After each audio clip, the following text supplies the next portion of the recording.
PR পদ্ধতি আর পিওতে না থাকায় প্রচলিত পদ্ধতিতেই আগামী জাতীয় সংসদ নির্বাচন হবে বলে জানিয়েছেন প্রধান নির্বাচন কমিশনার এএমএম নাসির উদ্দিন। তিনি আরও জানান, ফেব্রুয়ারিতে নির্বাচন করতে যা যা দরকার তার সর্বোচ্চ প্রস্তুতি নিচ্ছে কমিশন।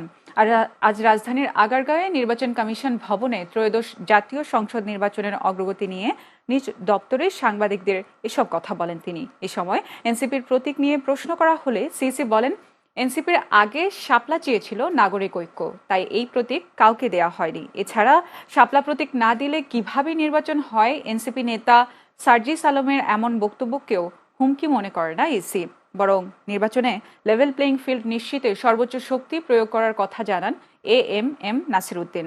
ফেব্রুয়ারিতে নির্বাচনের জোরে সোরে প্রস্তুতি চলছে উল্লেখ করে সিসি বলেন, প্রধান উপদেষ্টাও বিভিন্ন জায়গায় নির্বাচনের সময় হিসেবে ফেব্রুয়ারির কথা বলছেন। ফেব্রুয়ারিতে নির্বাচন হবে, এটা নিয়ে সন্দেহ নেই।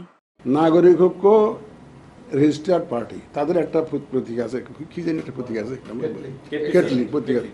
ওনারা এটা পরিবর্তে শাপলা চেয়েছিল, দুইটা চিঠি দিয়েছে, আমার সাথে দেখাও করেছে, কিন্তু আমরা দেই নাই। আমরা সিদ্ধান্ত নিয়েছি যে এটা দেওয়া যাবে না, আমরা সিদ্ধান্ত নিয়ে জবাব দিয়ে দিয়েছি।